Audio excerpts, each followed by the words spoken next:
की कहता है राजा को, सिकंदर लोधी वहीं खड़ा, कहने लगे इसने मंत्र मार दिया, तेल ठंडा कर दिया, ये उबलता उबलता दिखे, ठंडा है ठंडा है। सिकंदर लोधी ने सोचा लिया उंगली देकर चेक कर लूं, देख लेता हूँ ठंडा है गर्म। कबीर साहब बोले राजा इसकी बात मत आइए, इसके कोई फारेनहाइट का बेरा नहीं कितना गर्म है, और इसमें जब उंगली दे दी ना उंगली नहीं पाओगी तेरी। राजा की यह बात ना जच्ची, गुरुजी बैठे तेरी उंगली का के बिजली पड़ेगी। नु करते करते नाटते नाटते उंगली दे दी, उंगली डाली, जितनी उंगली डाली थी उतनी कट गई, इतना तेज इतना गर्म था। और सिकंदर लोधी मूर्छित हो गया उस पीड़ा से। तो परमात्मा बाहर आए, उस राजा को मूर्छा से ठीक किया और उसकी उंगली पूरी कर दी। जब उसकी पीड़ा मिटी उंगली भी पूरी कर दी। अब वो जो दुष्ट टाइप के लोग थे ईर्षालु, वो तो मान्य नहीं, लेकिन वहाँ कई हजारों की संख्या में जो दर्शक थे, कई हजारों ने उपदेश दिया, परमात्मा के शेष हो गए। तो ऐसे बहुत से दुख निवारण किए परमात्मा ने, कबीर परमेश्वर जी ने। 64 लाख शिष्य सन 1398 से सन 1518 तक परमात्मा 5 वर्ष की आयु में उपदेश दीक्षा करने लगे थे, और रामानंद जी को अपना गुरु भी बना लिया था। रामानंद जी को अपना स्वरूप भी दिखा दिया था। रामानंद जी को एक केवल औपचारिक गुरु के रूप में रखा था ताकि आने वाले समय में मर्यादा बनी रहेगी। तो उस दौरान 64 लाख शेष हो गए थे परमात्मा के। पुण्यात्माओं, हम भगवान को पहचान नहीं सके, उसमें हम 64 लाख उनके अनुयायी तो बन गए थे, लेकिन अपने दुखों का निवारण होने के कारण हम उनके शरण में रहे। लेकिन परमात्मा ये चाहते हैं कि ये मुझे भगवान मान लें, तब ये पार हो सकेंगे। अब क्या बताते हैं कि जैसे आप जी इस ज्ञान से संपूर्ण रूप से परिचित हुए नहीं कि कबीर इज गॉड, तो आपको कोई भी भ्रमित कर देगा और आप परमात्मा से दूर हो जाओगे। तो क्या देखा, एक समय क्या हुआ कि एक गणिका, एक वैश्या थी प्रसिद्ध काशी की, उस बेटी ने एक दिन भगवान का सत्संग सुन लिया। अपने मकान में बैठी बैठी ने झांकी में बैठ गई, कहीं आसपास सत्संग हो रहा था। रात का सत्संग आवाज दूर तक जाती है। अब उसने अपने कुकर्मों का पता चला कि तेने तो बहुत जुल्म कर दिए, मनुष्य जीवन मिला किस लिए था, भगवान की वाणी वचन से उसके कानों में पड़ रहे थे। उसको तो सुबह करना मुश्किल हो गया, और परमात्मा का जहां अगला सत्संग था उसमें पहुंच गई। वहां जाकर कहा, परमात्मा क्या मेरा भी उद्धार हो सकता है? कबीर से आपने कहा, हाँ बेटी, कितना ही कोई पापी क्यों ना हो, उद्धार हो सकता है कि भगवान मैं वैसा हूं और ऐसे ऐसे पाप किए हैं। परमात्मा बोले, बेटी कोई बात नहीं, आप भक्ति करो। कहते हैं जैसे कहते हैं एक लोहा पूजा में राखत, एक घर बधिक पड़ो, और पारस गुण अवगुण नहीं देखत, करत है कंचन खरो। एक तो लोहा का छुरी बना रखी है कसाई के घर में जो बकरे काटे है, और एक लोहा पूजा में रखी जाती है, मूर्ति बना रखी है भगवान की। इन दोनों ही लोहे को अगर पारस के पास रख दिया जाए, स्पर्श कर दिया जाए, तो दोनों का सोना बना देता है। उसने तो लोहा देखना है, उसने ये नहीं देखना इसने केक रखा है। तो बेटी आप भक्ति करो, ठीक हो जाओ। उस लड़की को तो ज्यादा लगन लगी, ज्यादा से ज्यादा भगवान के चरणों में रहने लगी, ज्यादा सत्संग सुनने आने लगी, कुबद त्याग दी। अब जो भक्त पहले महादुखी थे और उनको हो गया सुख परमात्मा के चरणों में, 10-10, 5-5 वर्ष हो गए थे, किसी ने 15 वर्ष हो गए थे। तो जब ये प्राणी सुखी हो जाता है तो फिर अपनी सोच से चलता है, भगवान वाली छोड़ देता है। जहाँ सत्संग होता था वहाँ वैश्या आती थी वो लड़की, और वहाँ भगत जन लगे आपस में फुसर फुसर करने, भाई ये तो बात बिगड़ गई, बदनाम हो जावांगे, गुरुजी भी बदनाम हो जाएंगे, या ऐसी नकली लड़की यहाँ आने लगी, ये गलत हो गया भाई, क्या कहेगी दुनिया। और उस लड़की को भी धमकाने लग गया कि हम बता अगर तुम बेइज्जती करावेगी, ये है वो है। वो फिर कैसे हटा, उसको तो पता लग गया कि अब मेरा जीवन परमात्मा के चरणों के अतिरिक्त कहीं नहीं सुरक्षित, और मेरा तो कर्म बिगड़ गए। परमेश्वर कबीर जी से कहा, भगवान अब मैं कहाँ जाऊं, रोने लगी बुरी तरह। कहा, बेटी क्या बात है कि कुछ भक्त मुझे यहाँ आने से मना करते हैं,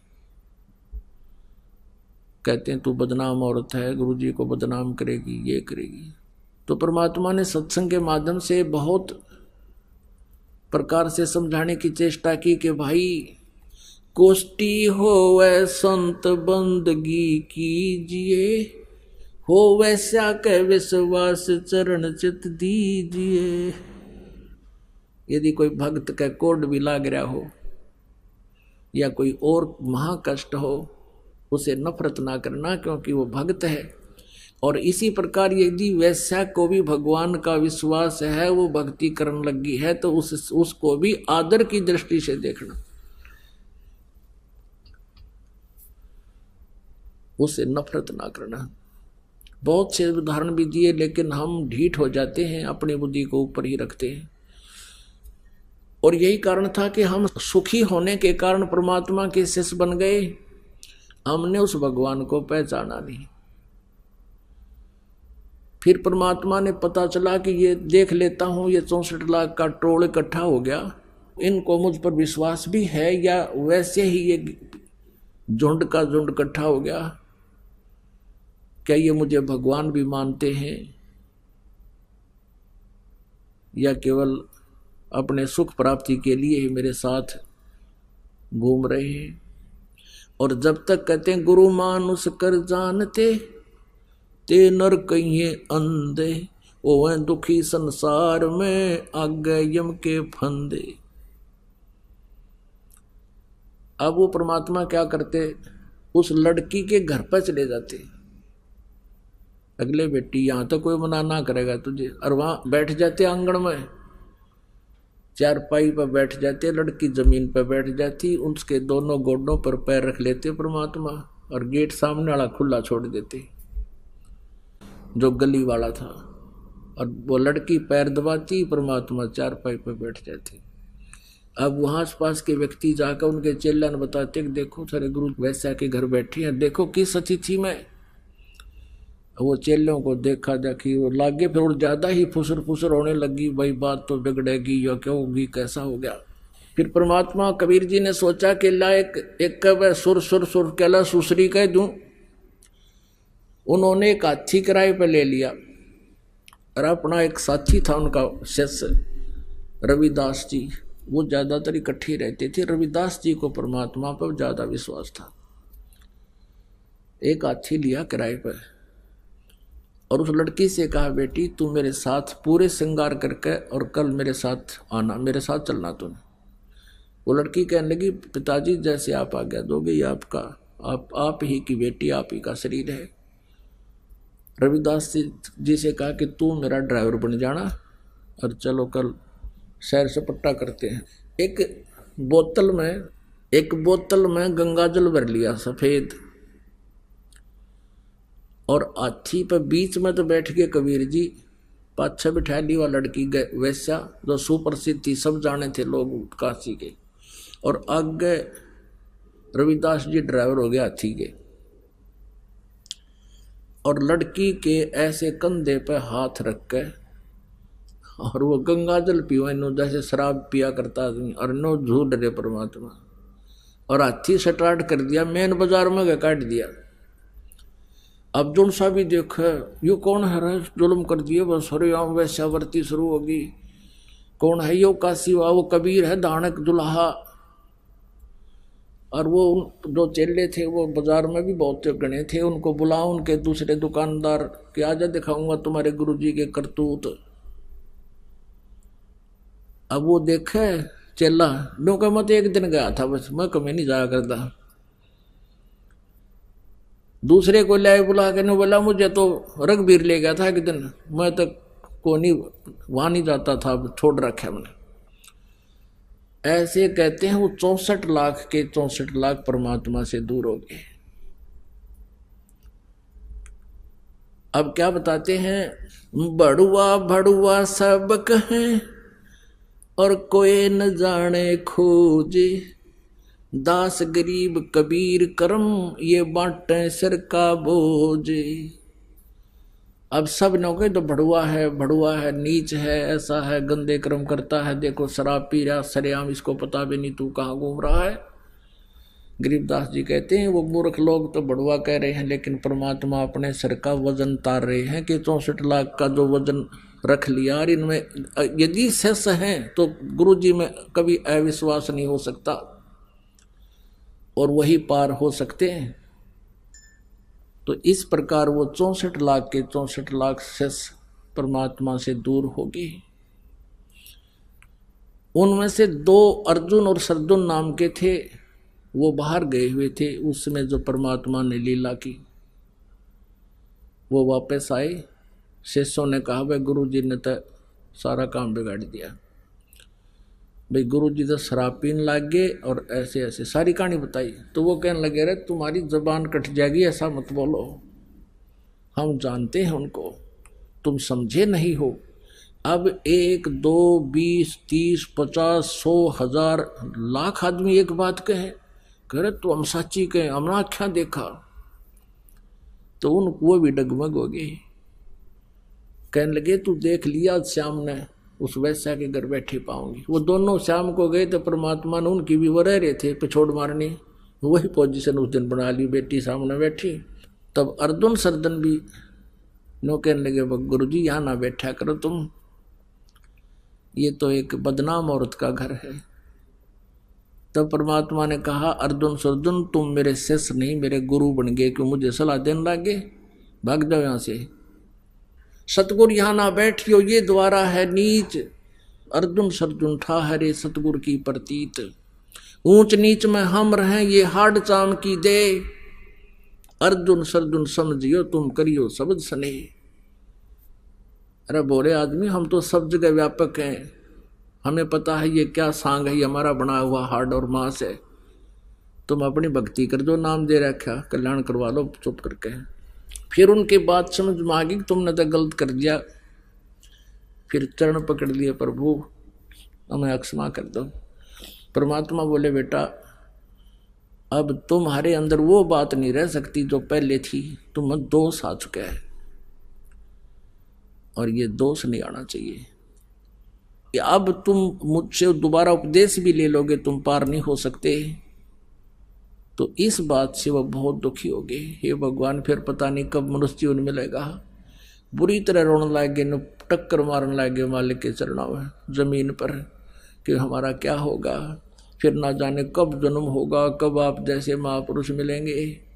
तब परमात्मा ने कहा जब वो छक कर दुखी हो लिए सच्ची आत्मा से माफी मांगने लगे तो कहने लगे भाई इसी जन्म में तुम्हारा कल्याण कर दूंगा, लेकिन मैं फिर कभी फिर आऊँगा दोबारा और फिर मैं अपने किसी हंस को उपदेश देकर जाऊँगा, उसे तुम नाम लेना जब कल्याण होगा। तो गरीबदास साहिब जी को मिले परमात्मा, कबीर जी उनको उपदेश दिया, अपनी महिमा से परिचित कराया और उनको नाम देने का आदेश दिया। उनसे उपदेश लेकर फिर अर्जुन सरजुन का कल्याण हुआ और बाकी 64 लाख परमात्मा से विमुख हो गए थे, लेकिन वो चार्ज कर गए थे आपकी बैटरी उस समय, उसी से आपको अब मनुष्य जीवन मिलता हुआ आ रहा है। आज फिर आपको ढूंढ रहे हैं और आप परमात्मा को पहचान रहे हो, आपका अब कल्याण होगा। अब उन फाउल पॉइंटों को जो पहले हम गलतियां कर चुके हैं अब याद रखना, अब वो भूल फिर ना पड़े। वो परमात्मा ने इसीलिए किया था कि जब पीक टाइम आऊगा कदे वो उस टाइम मारना खा जाएंगे नालायक। तो अब वो आ गया भाई सुप्रीम टाइम भगवान की भक्ति का, तो इसमें परमात्मा को समझो पहचानो और कल्याण कराओ। बोलो सतगुरुदेव।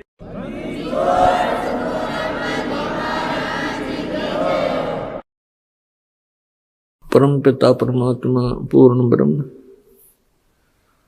सर्वश्रेष्ठी रचनहार कबीर परमेश्वर कबीर देव ये हम सब आत्माओं के जनक हैं, हमारे पिता हैं। ये परमात्मा हमारे लिए भटक रहे हैं,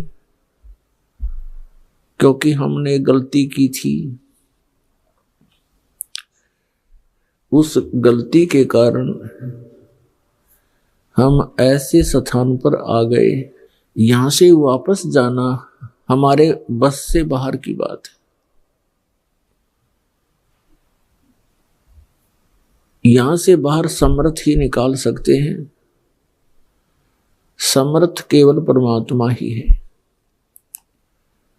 परमेश्वर कबीर देव हैं, ये समर्थ हैं, बाकी सभी जीव संज्ञा में। उस समर्थ के सहारे ही हम वापस जा सकते हैं। उस समर्थ ने आकर के हमें यहां से वापस जाने की विधि बताने की चेष्टा की, लेकिन हम बालकपन में, अनजानपने में और काल के संतों, पंथों, महंतों द्वारा भ्रमित हो जाने के कारण हम परमात्मा को पहचान नहीं पाते, और उस परमात्मा को ना पहचान कर हम उसकी उंगली नहीं पकड़ते। हम काल के जाल में रह जाते हैं। वो परमात्मा यहाँ चारों युगों में आते हैं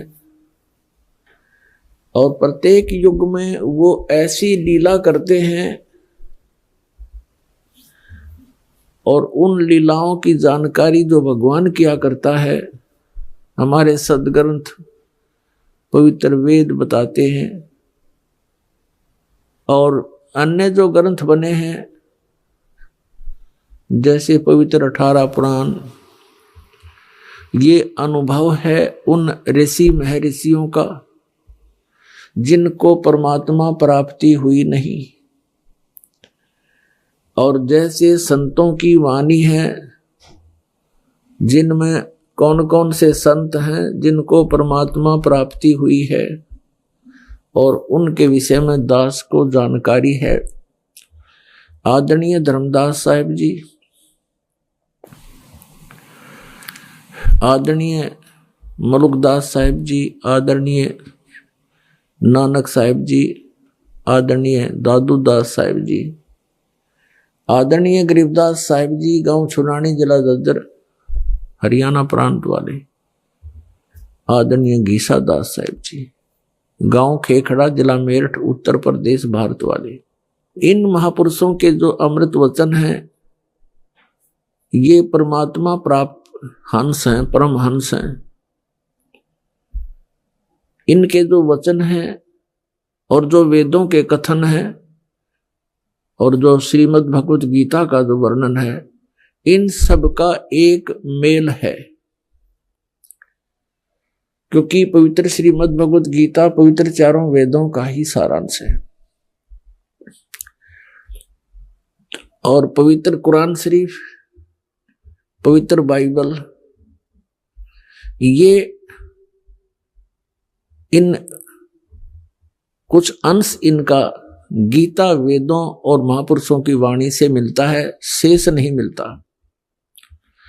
उसका कारण क्या है कि जैसे पवित्र बाइबल के अंदर उत्पत्ति ग्रंथ है,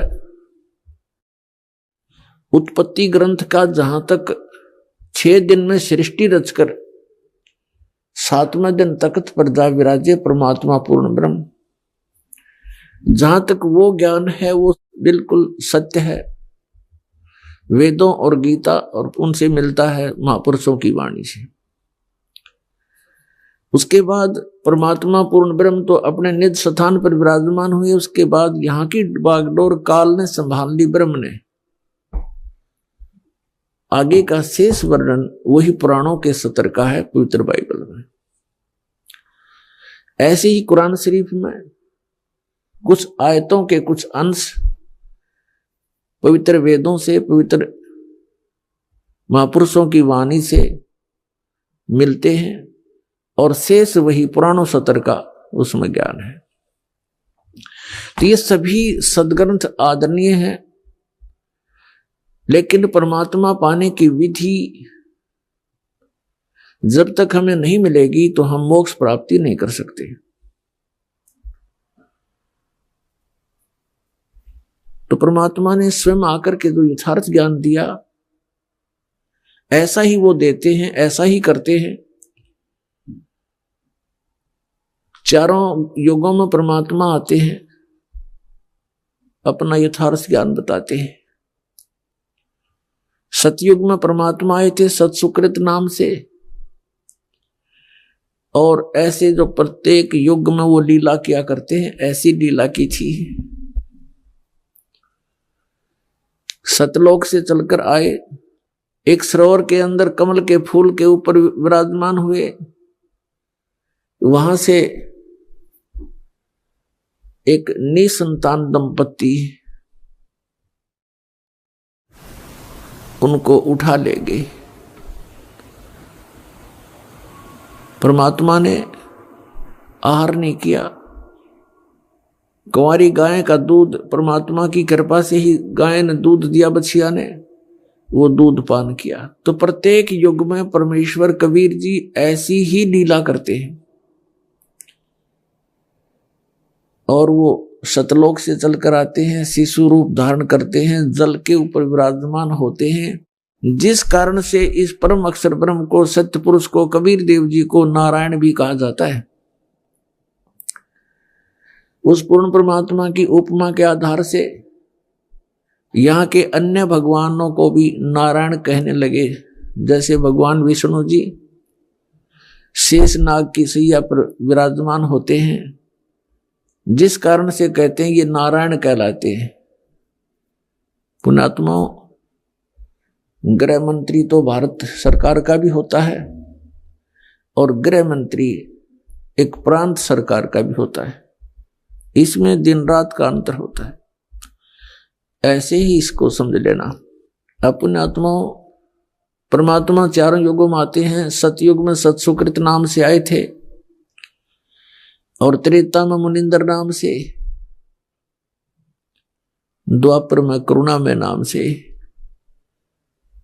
और कलयुग में वो अपने ओरिजिनल नाम से, कबीर नाम से, कबीर देव नाम से प्रकट हुए।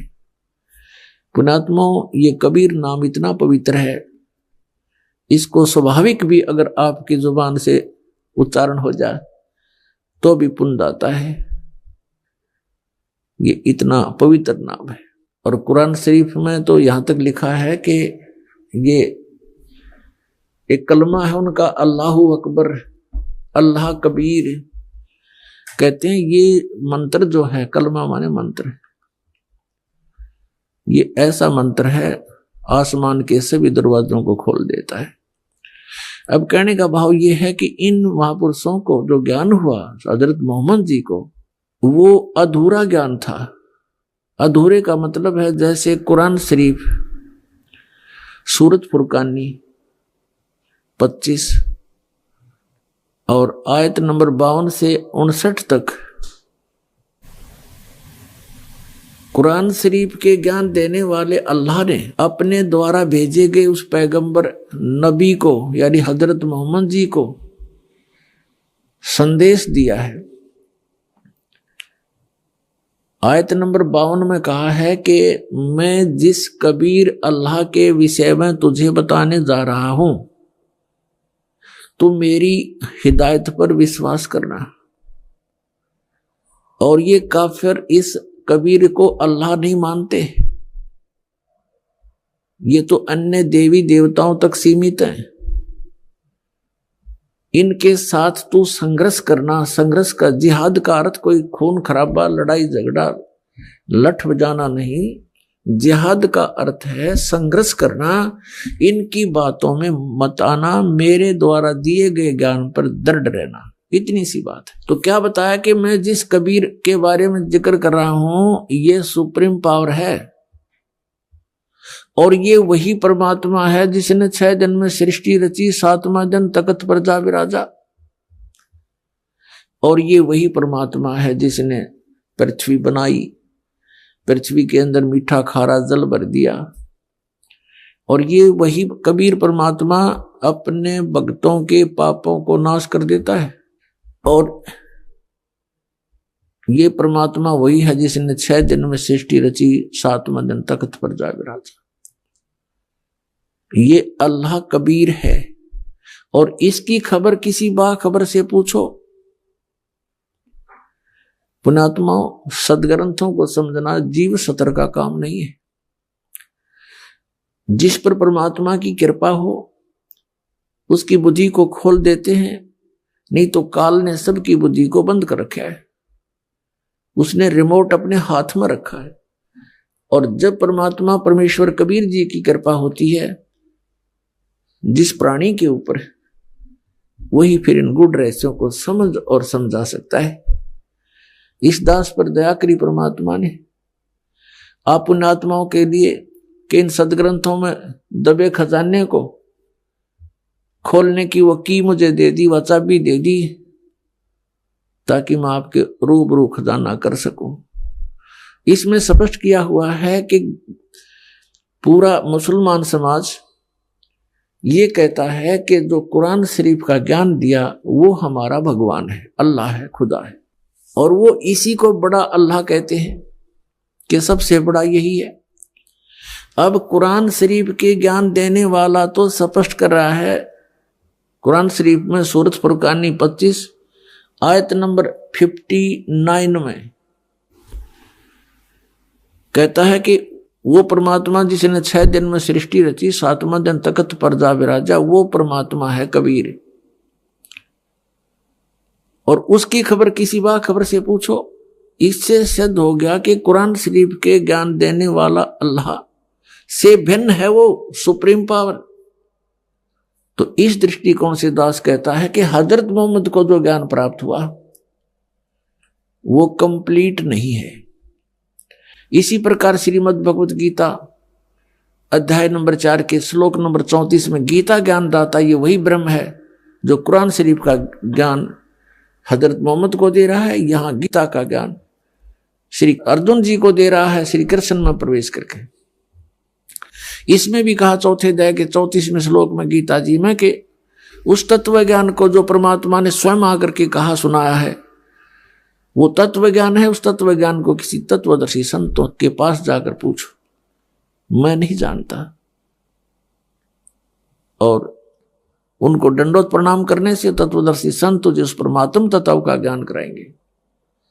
अपने विषय में कहता है दूसरे अध्याय के 12वें श्लोक में गीता ज्ञान दाता, चौथे अध्याय के 5 और 9 श्लोक में, और 10वें अध्याय के दूसरे श्लोक में अर्जुन तेरे और मेरे बहुत जन्म हो चुके, तू नहीं जानता मैं जानता हूं। इसे सिद्ध हो गया कि गीता ज्ञान दाता नासवान है, ये कंप्लीट गॉड नहीं है। ये स्वयं कह रहा 18वें अध्याय के 62वें श्लोक में कि तू सर्वभाव से उस परमेश्वर की शरण में जा, उसकी कृपा से ही तू परम शांति को और सनातन परम धाम को प्राप्त होगा। तो इति सिद्धम के गीता ज्ञान दाता से अन्य कोई और सुप्रीम पावर है। इति सिद्धम कि कुरान शरीफ के ज्ञान दाता से भी अन्य कोई सुप्रीम पावर है, वो कबीर है, वो कबीर है। ये कहां से प्रमाण है? पवित्र 4 वेदों में और पवित्र उन महापुरुषों की वाणी में जिन्होंने परमात्मा को पाया है, जिनके नाम अभी आपको गिनाए थे। तो ये परमात्मा चारों युगों में आते हैं, स्वयं यहां चलकर आते हैं। अपनी जानकारी यथार्थ रूप में वो स्वयं ही देते हैं, अपने द्वारा रची हुई सृष्टि का ज्ञान वो स्वयं ही देते हैं। कलयुग में परमात्मा कबीर नाम से आए। ये परमात्मा कहते हैं मैं रोत हूं सृष्टि को, सृष्टि रोए मोहे। और कह कबीर हमारे वियोग को समझ नहीं सकता कोई, मैं रोवत हूं सृष्टि को।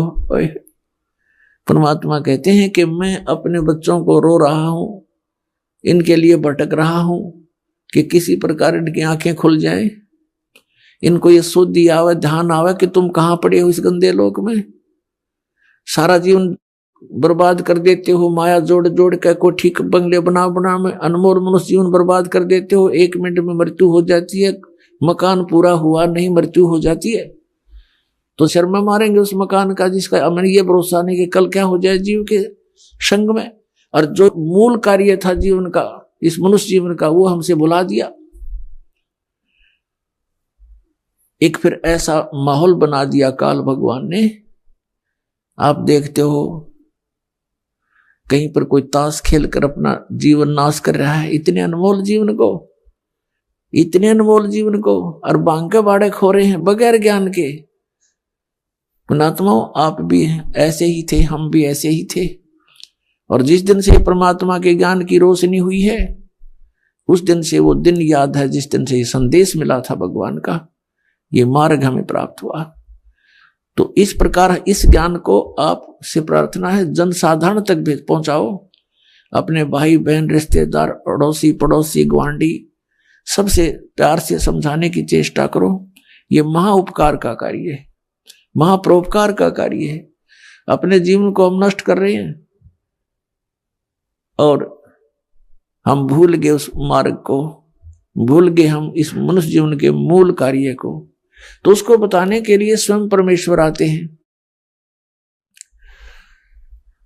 अब चारों युगों में परमात्मा आए, क्या बताते हैं? मैं रोवत हूं सृष्टि को और ये सृष्टि रोए मोहे। ये भोली आत्मा जब दुखी होती है, किसी का पुत्र मर जाता है, किसी की पुत्री विधवा हो जाती है, किसी का और ना जाने कितने प्रकार की आपदाएं शरीर पर आ जाती हैं, तो फिर ये भगवान की खोज करते हैं। और काल ने जगह जगह अपने दूत एजेंट बना दिए, बैठा दिए, जिनके पास कोई भक्ति नहीं, कोई पावर नहीं कि वो किसी संस्कार को बदल सके, कोई प्रारब्ध कर्म का नाश कर सके। तो उन संतों के पास भटक कर ये प्राणी आखिर में मृत्यु को प्राप्त हो जाता है, क्योंकि उनके पास वो मंत्र नहीं है, उनके पास उस परमात्मा की पावर नहीं है जो हमारे प्रारब्ध में आए हुए संकटों का नाश कर सके। इसलिए इन्होंने अपना अज्ञान विधान बना दिया कि परमात्मा पाप नाश नहीं कर सकता, क्योंकि इनके द्वारा की गई उपासना से वो लाभ मिला नहीं। जिस कारण से इन्होंने अपने अज्ञान सोच शास्त्र विरुद्ध ज्ञान से भर दिए, अन्य अपने उपनिषद बनाकर अपने सोच की, अपने अनुभव की पुस्तकें बनाकर समाज में फीड कर दी और कह दिया कि वेदों और गीता और पुराणों के आधार से हमने इनको रचा है। बोली जनता ने उनको महाविद्वान मानकर संस्कृत के ज्ञाताओं को, और ये जान लिया कि इसमें जो लिखा वेदों वाला ही ज्ञान है। तो जिस कारण से हम जो थोड़ा बहुत विद्वान बनने की चेष्टा की तो उस अज्ञान को ठोक लिया, जो उन अज्ञानी ऋषि महर्षि मंडलेश्वरों का ज्ञान था, उनके द्वारा बनाए गए उपनिषद पढ़ते रहे, वेदों तक हमारी पहुंच हुई नहीं। और जब समाधान के लिए हम घर से निकले, क्योंकि जब प्राणी दुखी होता है, जब तक इसके पुण्य चलते हैं इसको कोई हानि नहीं होती। घर में भी सुख होता है, संतान भी ठीक होती है। तो ये सोचता है कि जो साधनाएं मैं प्रतिदिन करता हूं इससे मुझे लाभ हो रहा है। उनके करते करते फिर एकदम बिजली गिर जाती है, उसका कोई प्रोटेक्शन हो नहीं पाता। तो फिर ये सोचता है कि अब क्या करूं। फिर कोई बताता है कि वहां ऐसे ऐसे एक मंदिर में महात्मा रहता है, वहां जाइए। उस मंदिर के महात्मा के पास जाता है तो जैसा भी वो मंदिर का पुजारी बताता है, जंतर मंत्र वो भी करता है, उससे कोई लाभ नहीं होता। फिर आगे चलता है, कोई बताता है कि वहां गुफा में बैठा है एक महात्मा, तो वहां चला जाता है। कोई कहता है वहां जगन्नाथ जी के मंदिर में जाने से आपके सर्व पाप नाश हो जाएंगे, वहां भी जाता है। वहां से भी जब लाभ नहीं होता तो फिर या तो मर लेता है तब तक, या फिर नास्तिक हो जाता है। और फिर धनी बनने के लिए दूसरे तरीके अपनाता है, जैसे रिश्वत लेना, चोरी करना, डाके मारना, मिलावट करना, झूठ बोल कर ठगना। तो ये विधि धनी होने की नहीं, ये तो दूना निर्धन होता प्राणी से, पाप का भागी बनता है। अन्य तरीके से जुड़ा हुआ धन जीव के पास कभी नहीं रहेगा, क्योंकि वो उसके भाग्य में नहीं है। जैसे एक व्यक्ति बता रहा था कि मेरा पुत्र, इकलौता पुत्र बीमार हुआ, उसके उपचार के लिए जैसा भी जिसने कोई बताया, पहले तो लोकल डॉक्टरों से, शहर के डॉक्टरों से दिखाया, राहत नहीं मिली। किसी ने बताया कि वहां झाड़ा लगवा लो, जाते ठीक हो जाता है, वहां गए। उसने जैसी क्रियाएं महीने 2 महीने की बताई वो की, हजारों रुपये लग गया, कोई लाभ नहीं हुआ। फिर किसी ने कहीं बताया, किसी ने किसी पहाड़ पर बताया। अंत में फिर इतना कमजोर हो गया कि वो all India medical institute Delhi में दिखा। तो वहां जांच से पता चला कि उसके दोनों किडनी खराब हो गई। जैसे तैसे करके रिश्तेदारों से किडनी लेकर के पैसे में बदलवाई, चेंज करवाई, लड़का स्वस्थ हो गया। आज से 15-20 वर्ष पहले की बात है। उस समय कहता पूरे प्रोसीजर में, उसके पूरे ट्रीटमेंट में 3.5 लाख रुपए खर्च हो गए। वर्तमान की तो पुण्यात्मा वो 20 लाख समझो। उसके बाद खुशी मनाई कि चलो बच्चा जीवित हो गया, पैसे की कोई बात नहीं। वो बता रहा था कि मैंने जो पैसा कमाया था, अब इस ज्ञान के सुनने से मेरी आंखें खुली कि मुझे ये सजा थोड़ी थी। क्या हुआ कि 6 महीने के बाद वही लड़का बस दुर्घटना में मारा गया। इकलौता पुत्र, जिसको सुखी बनाने के लिए, धनी बनाने के लिए मैंने बहुत सी गलतियां की,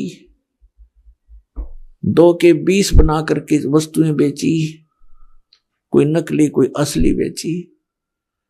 एक बार तो पैसा बहुत आता दिखा, जब बच्चा बीमार हुआ, रोज प्रतिदिन खर्च होने लगा, वो पैसा भी गया और भी कर्जा मेरे सिर पर हो गया और वो पुत्र भी चला गया। अब आपके ज्ञान से, सत्संग से पता चला कि वो पैसा तो गया सो गया, लेकिन वो पाप ज्यों के त्यों रखे हैं जो उस धन के इकट्ठा करने में हुए थे। मेरा कलेजा कांप गया।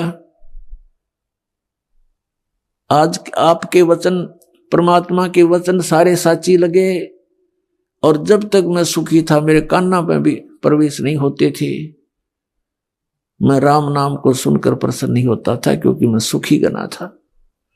तो पुण्यात्माओं, हम ऐसे नास्तिक बनवा दिए काल ने। काल का उद्देश्य है कि ये भगवान से दूर हो जा, और विशेषकर कलयुग में, क्योंकि कलयुग में परमात्मा से इसका प्रॉमिस हो गया है, हुआ था।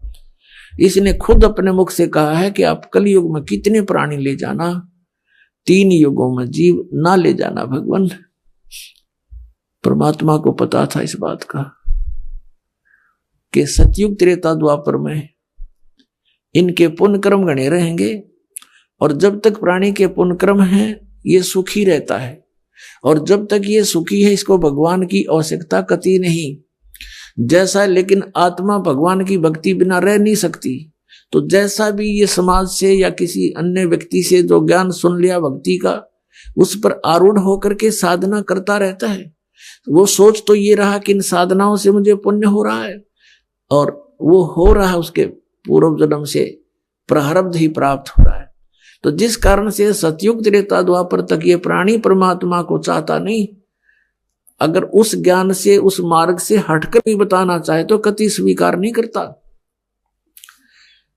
क्योंकि सबकी समाधियां लगती हैं, सब शरीर होता है, बलिष्ठ होते हैं। तो अब कलयुग में आकर इन सभी गुणों की हानि हो जाती है। ना शरीर बलिष्ठ रहता है, ना पूर्व जन्म के पुण्य रहते हैं, साधनाएं भी करते हैं लेकिन फिर भी दुखी रहते हैं। तो परमात्मा ने यह समय इसलिए सिलेक्ट किया था, काल ने यह सोचा था कि तब तक मैं इनको नास्तिक बना दूंगा, अपने दूत भेजकर इनको भ्रमित कर दूंगा, परमात्मा से कोसों दूर कर दूंगा, परमात्मा का नामो निशान मिटा दूंगा। और इसने जितना संभव हो सका कर दिया। लेकिन समर्थ की अब शक्ति देखना, अब नए सिरे से विधान बन रहा है, नए सिरे से भगवान की जानकारी हो रही है। परमात्मा का हमें नामो निशान पता नहीं था, अब कबीर को भगवान बताते हैं। तो अज्ञान आधार से ये मन स्वीकार करने को कतई तैयार नहीं होता, खड़े पैर गाड़ दे है अड़ियल घोड़े की तरह। लेकिन सच्चाई में इतनी ताकत होती है कि वो अपना स्थान अवश्य बनाती है। अब इसने अपना पूरा जोर लगा दिया, मजहबों में बांट दिया हमारे को, हिंदू बनाए, फिर ईसाई बनाए, मुसलमान बनाए, सिख बना दिए। अब इसके बाद भी इसका नहीं, इसकी सब्र नहीं हुआ, इसको संतुष्टि नहीं हुई, तृप्ति नहीं हुई, तो इसने फिर ये नकली पंथ चला दिए, राधा स्वामी, धन धन सदगुरु, जय गुरुदेव, और ये सच्चा सौदा और ये दिनोदाड़ा ताराचंद वाला ठाकुर सिंगाला और निरंकारी सतपाल महाराज और योत्रा, ये क्या नाम है, अमेरिका में रहता है वो, बाल योगीश्वर कहते हैं, या साराम सुधांशु, ये दूत बेच दिया अपने। इनको कख पता नहीं, भक्ति मार कर करोड़ों व्यक्तियों को बर्बाद कर दिया इन्होंने। इससे पहले महात्मा बुद्ध भेजा था इसने। अब महात्मा बुद्ध कौन था? ये स्वर्ग लोक से आया हुआ प्राणी था, पिछले पुण्यकर्मी प्राणी था, राजा का लड़का था। राज भी त्याग दिया क्योंकि वो सुख जो स्वर्ग में है यहाँ की किसी वस्तु में नहीं है, और जो सतलोक में है वो यहाँ के स्वर्ग में भी नहीं है। तो जो प्राणी जहां के सुख से कुछ प्रभावित होता है तो उसने उस आधार से राज त्याग दिया। तो उस सुख की तलाश में ये निकला घर से स्वयंभू, कोई संत मिला नहीं, अपनी मर्जी से पिछले अभ्यास से पिछले पुण्य के प्रभाव से इसने अपने आप ही हठ योग करना शुरू कर दिया, जो ये पहले किया करते हैं। हठ योग करने से इसने आहार भी त्याग दिया। गया के अंदर एक वट वृक्ष के नीचे बैठ कर इसने साधना की महीनों तक। इसके प्राण जाने को हो गए, अस्थि पिंजर सूख गया। एक माई ने इसके मुख के खीर खार लगा दी, धीरे धीरे तो चाटने लगा। तीसरे दिन इसने आंख खोल दी और फिर पेट भर अन्न खाया। उसके बाद इसने अपना अनुभव सुनाया। वेदों और गीता को आधार नहीं रखा, इसने बना दिया विधान के starvation could not lead to salvation, कि भूखा मरने से भगवान प्राप्ति नहीं हो सकती। बस इतना ही विधान पाया इसने इतने दिन डरे ढोकर। अंत में इसने फिर इसके वचनों में इतना प्रभाव था, बहुत से श्रद्धालु इसके अनुयायी बन गए, कई राजा लोग इसके अनुयायी बन गए। अहिंसा मत करो, किसी को दुख ना दो, ये नियम बना दिए। लेकिन जो नियम आत्म कल्याण का था उसके पास था नहीं। इनके वचनों से प्रभावित होकर लाखों व्यक्ति इनके साथ हो लिए, और उनके द्वारा बताई गई भक्ति विधि से आध्यात्मिक लाभ न होने से अब महात्मा बुद्ध के अनुयायियों ने यही मान लिया कि भगवान कहीं नहीं है। पूरा चीन नास्तिक हो गया। विश्व की आधी आबादी लगभग चीन के अंदर बताते हैं, और वो सारा नास्तिक क्योंकि महात्मा बुद्ध का अनुयायी था। पूरा रूस नास्तिक। तो कहने का भाव ये है पुण्यात्माओं, अब काल का जहां भी दाव लगा इसने कसर नहीं छोड़ रखी। अरे देखना भगवान की लीला, अपनी प्यारी आत्माओं को कैसे ग्रहण करेगा। तो परमात्मा आकर के हमें याद दिलाते हैं कि तुम्हें जो मार्ग मिला है और जो तुम्हें ज्ञान प्राप्त हुआ है ये कोरा अज्ञान है, और जो साधना की विधि तुमने प्राप्त है ये मोक्षदायक नहीं है। अब ये बातें उस व्यक्ति को कोई कहे जो घर में सुख है, अच्छी कोई पोस्ट प्राप्त है, या कोई और व्यवसाय उसका अच्छा है, और उसको कोई ये कहे कि आप जो साधना कर रहे हो ये ठीक नहीं, तो वो कैसे माने? वो कहता मेरे तो सारे मौज कर रखी है मैया ने, कोई कह बजरंग बली ने, हम तो उनको पूजते हैं, मेरे सारे ठाठ कर दिए। तो पुण्यात्माओं, इन सभी जो अड़चने हैं काल की ये ज्ञान से दूर होंगी, किसी के कथन से नहीं। जो जिस वस्तु को सत्य मान रहा है उसके सत्य मानने से नहीं, उसके गुणों से परिचित होने से हम उस परमात्मा को पा सकेंगे। और जिस वस्तु को हम लाभदायक मानते थे, और जब हम ज्ञान होगा हमें तो फिर हम उसके गुणों से परिचित होंगे तो तुरंत त्याग देंगे। अपने आत्मा इस ज्ञान से बात बनेगी, और वो ज्ञान परमेश्वर ने स्वयं आकर के हमें बताया है। परमात्मा कहते हैं मैं रोवत हूं सृष्टि को, सृष्टि रोवे मोहे, कहे कबीर हमरे वियोग को समझ न सकता कोई। परमात्मा आकर हमें याद दिलाते हैं, मानुष जन्म दुर्लभ है ये मिले न बारंबार। तरवर से पत्ता टूट गिरे भाई बोर न लगता डार। पुण्यात्माओं, कबीर साहब कहते हैं, चारों युग में संत पुकारे कूक कहा हम हेल रे। हीरे माणिक मोती बरसे ये जग चुगता ढेल रे। परमेश्वर कबीर साहब कहते हैं कि चारों युगों में मेरे से परिचित मेरे हंसों ने, मेरे संतों ने जगह जगह जाकर के ज्ञान प्रचार किया, और मैंने भी आकर के ऊंचे स्वर में आवाज लगा लगा करके क्या बताया कि हीरे मानिक मोती बरसे ये जग चुगता ढेल रे।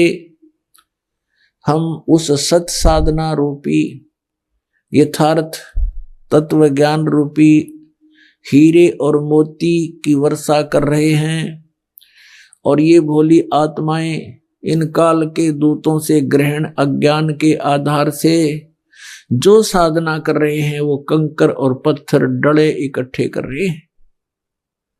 पर भी लेन जात है दुनिया हमारा ज्ञान किने ना सुनिया। पर भी लेन जात है दुनिया। परमात्मा कैसे हमारे लिए तड़प रहे हैं, भटक रहे हैं, क्योंकि वो हमारे पिता हैं और हमारे को काल ने यहां भांग पिला रखी है इस झूठे सुख की। कबीर साहब कहते हैं, कबीर ये माया अटपटी सब गट आण अड़ी, और किस किस को समझाऊं या कुएं भांग पड़ी। हमारे को कुछ भी दिखाई नहीं देता, बेटा बेटी कार और कोठी ये बन जा, किसी तरीके से बन जाए। माया के अतिरिक्त हमने कुछ, ये सब माया ही है, और माया को परमात्मा ने स्वप्न बताया है। ये तुम स्वप्न में सब कुछ प्राप्त कर रहे हो, और जब आपका ये स्वप्न टूटेगा, सपना साजा टूट उठ के मूंड पकड़ रोए। जैसी सपने में एक भगत कह रहा था, बोला जी मैं गरीब आदमी रिक्शा चलाऊं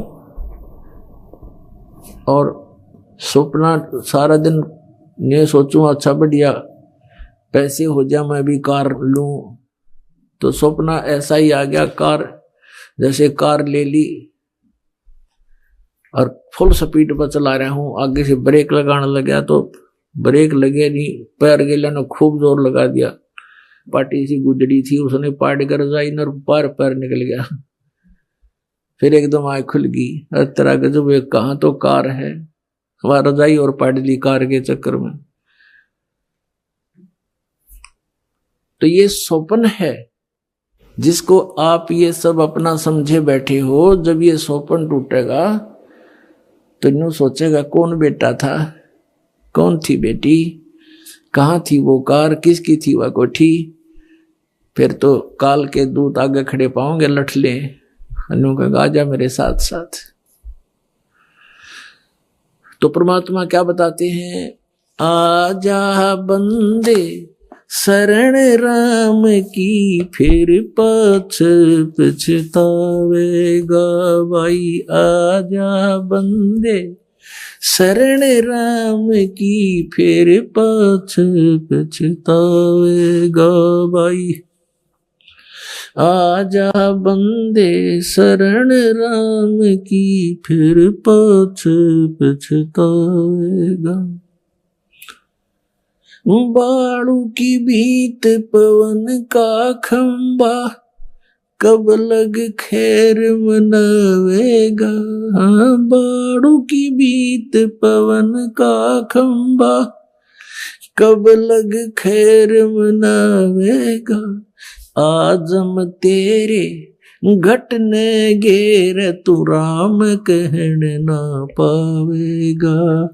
आजम तेरे घटने घेर तू राम कहन ना पावेगा भाई। आजा बंदे